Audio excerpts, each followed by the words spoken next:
And also, I see people saying Gherbo. Why everybody want to talk about Gherbo? So, I heard there's a couple people who hit me up about Gherbo. Hold on. NLMB Cairo. Okay. So, there's an individual that was supposedly down with Gherbo's gang, or like from his hood, who basically came out recently and he's trying to expose Gherbo. I'm going to play one of these. I've not seen it yet. I've seen the titles and people like, yo, react to it on stream. I'm going to play it for the first time now. Okay? And I'm going to play that, then I'll play this after. Let me just open these up, all right? Oh, my God.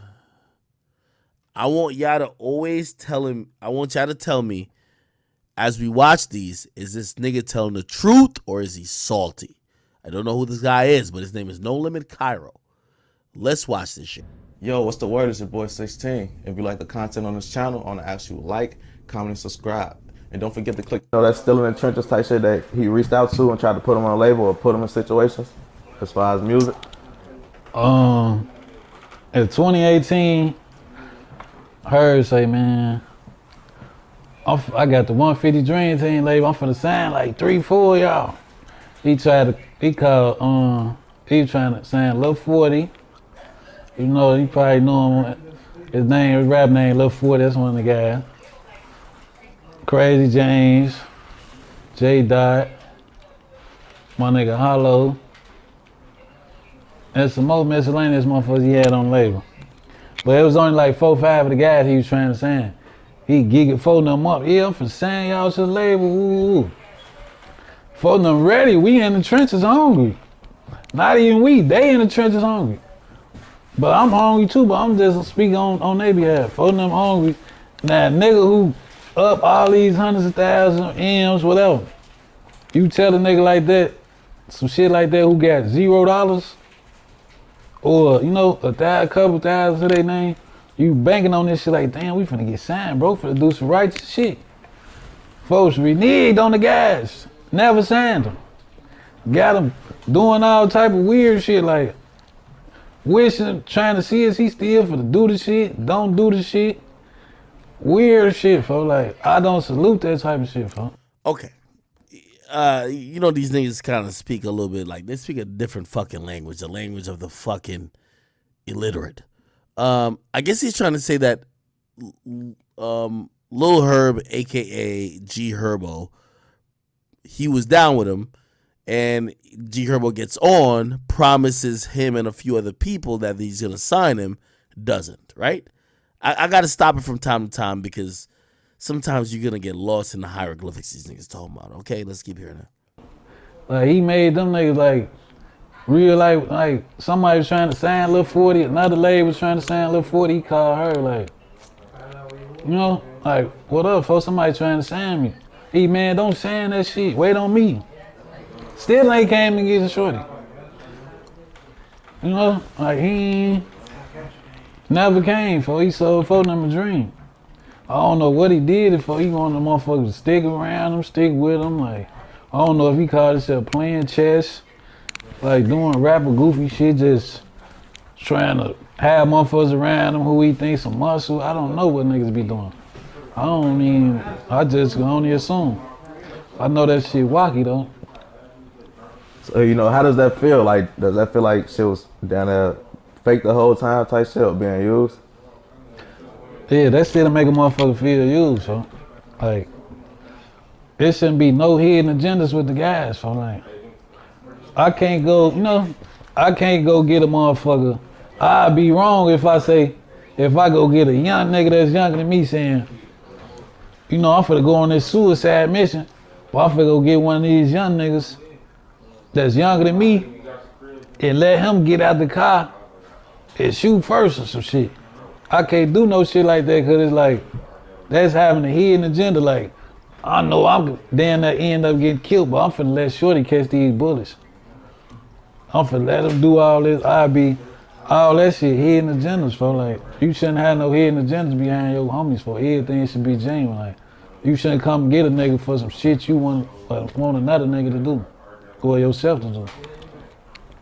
So is there anybody like around him that ever like bring this to his attention or had these convos with him and try to see like where his head at or why he not doing them type of things? Oh yeah. He always just sold motherfuckers dreams for like offer to make sure for them straight. He called me. He said, Cairo, you want a 150 chain? I said, yeah, if you grab that motherfucker, I'll take it. You know, I'll wear that motherfucker. People has been getting like 15 150 chains in like 2018. They passed the bitches out to the guys. He never did that. Lied about that. Like, niggas just be lying for like, that's that rap shit. I don't be knowing if that's how niggas was before rap. But I just say shit, that's that rap goofy shit. Like, don't. Let me stop this right now.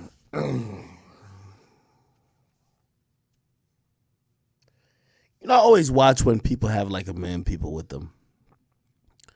Because by the way, it's like it's always inevitable that there is gonna crash. It's always. It's not realistic that you could bring the whole hood with you. When somebody gets popular, if they're gonna last more than a couple of years, they could literally only have, I want to say, around 5 to 6 people that started with them. They're going to have to meet new people who are going to help them get to other levels, who are going to be doing things because they know the music industry. But to bring your whole squad, especially a bunch of dudes who don't have any real skills in terms of the music industry, you're probably going to promise all of them that they're going to be artists because they can't manage you. Again, at a certain point, you need actual managers. They can't manage you. They can't do this. They can't do that. You're going to be giving them like, oh, okay, well, you could be an artist. But then it does get to a point where it's like a lot of these artists got to choose between themselves and bringing a team along. I'm thinking about G Herbo's career. G Herbo was on Cinematic for a while. I think G Herbo was always in a position of trying to make sure his music was recognized on a mainstream scale. And this is where people, quote unquote, in the hood always get it wrong. G Herbo was never in the position to like put y'all on. That sounds sad, but it's true. Right now, G Herbo's at his peak. In the last year and a half, he's at his peak.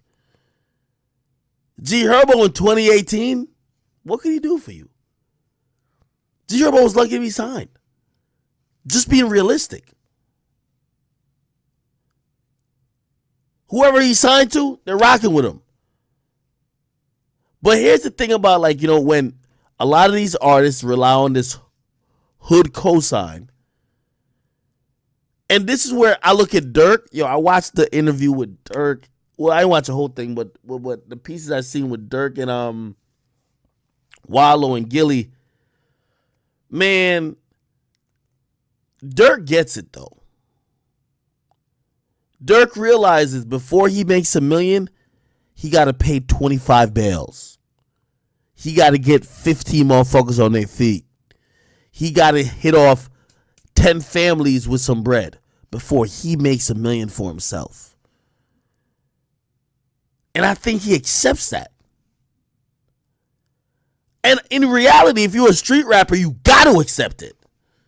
Because you're always going to look fake when a nigga like this comes out later on and says, yeah, that nigga ain't do what he was supposed to do. He left us in jail. He ain't get us out the hood. He told us this, he told us that. Again, I don't know this guy. I don't necessarily have no reason to think he's talented.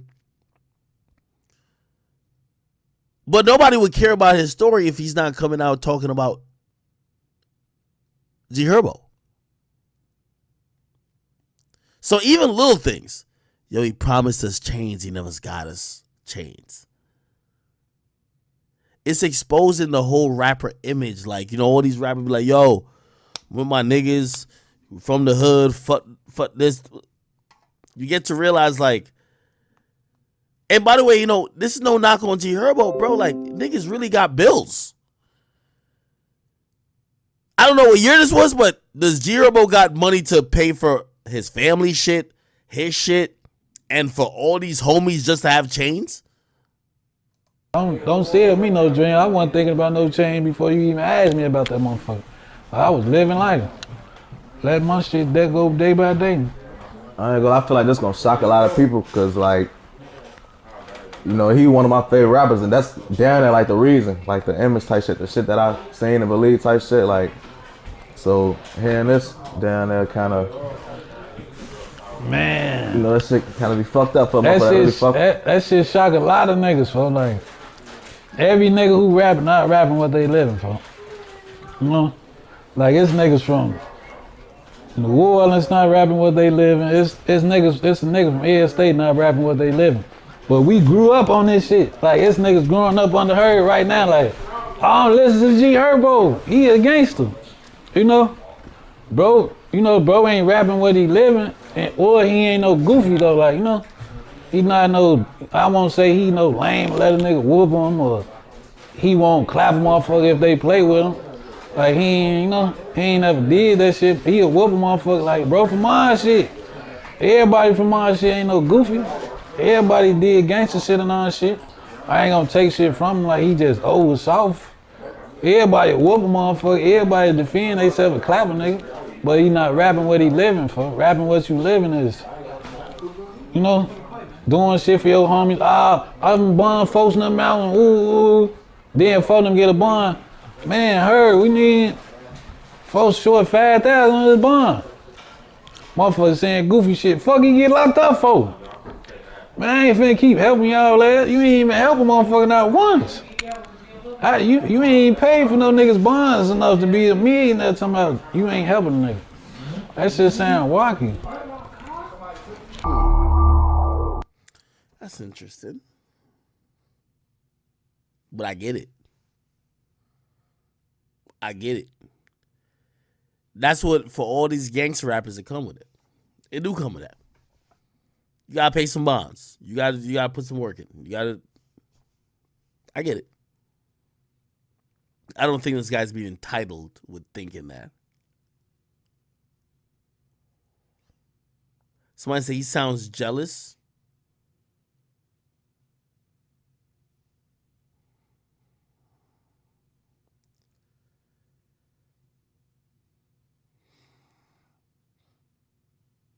Bro, I'm gonna be honest with you. Any gangster rapper who's in the game, bro, they're paying shit ton of money for niggas who not them, bro. If you think Youngboy, and I don't want to make this a nothing. Youngboy's probably paid for mad bails, mad diss. Dirk is probably paid for mad bails, mad diss. Bro, it's part of the game, so I understand why this is not entitlement to me. This nigga is probably just thinking that this is what it is. Now, again,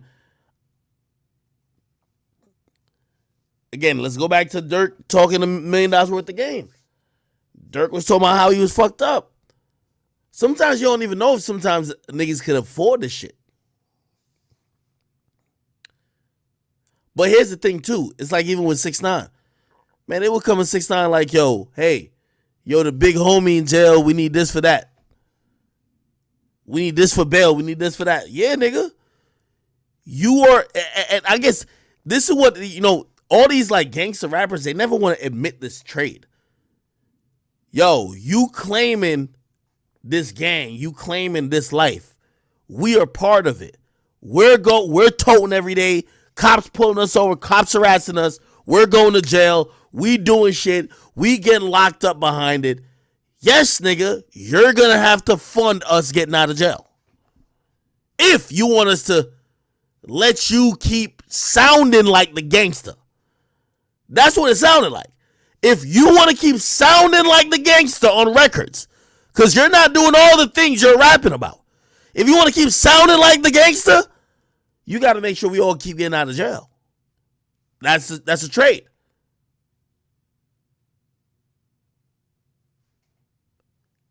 That's a trade. Does that sound kind of? Bro, I'm going to be honest with you. It's a difference between, I think Chief Keef and Dirk. I seen somebody say so. Bro, when Chief Keef went to Chicago, again, this is my amateur opinion. I think Chief Keef left them niggas in Chicago. Bro, he looked out for certain niggas, but all the niggas who kept that movement, and I mean, not just the main niggas, the ancillary niggas, the niggas who was just willing to do dumb shit for dumb reasons. Everybody who was with that GBE 300 movement, Chief Keef at one point realized that, nigga, I'm going to end up in a cell in Chicago, and he said, nigga, I'm out of here. And he took care of, and he only cared about the close guys to him, but he left everything behind him. Here's the good and the bad thing about that. Man, I'm going to keep it 100 with you. When Chief Keef be rapping about Chicago these days, it's like, when Dirk rap about some shit, we feel like it's active. When Chief Keef rap about some shit, we feel like, you know, he's lived it, experienced it, but it's different than when Dirk rap about it. We got to be honest. Now, what comes with Dirk type of shit? Man, I think Dirk probably paying lawyer fees, bonds, all type of shit out the ass every day. Still to keep it real, it's a blessing that Dirk is up in the industry now. I don't think he could last if he was last doing what he was doing there if he wasn't up now. That nigga, bro, I've heard how many times has Dirk sneak this talking about, yo, you put your, what song you say, yo, you put your man's name in a song and you left him. What song was that? What song was that? Y'all, tell me the name of the song I'm about to play right now. When he says you put your man there, like, I think Dirk gets it, but Dirk has also probably been down because of it, because this street hood shit is going to suck you dry. You're paying 1 million people's bonds, 1 million lawyers.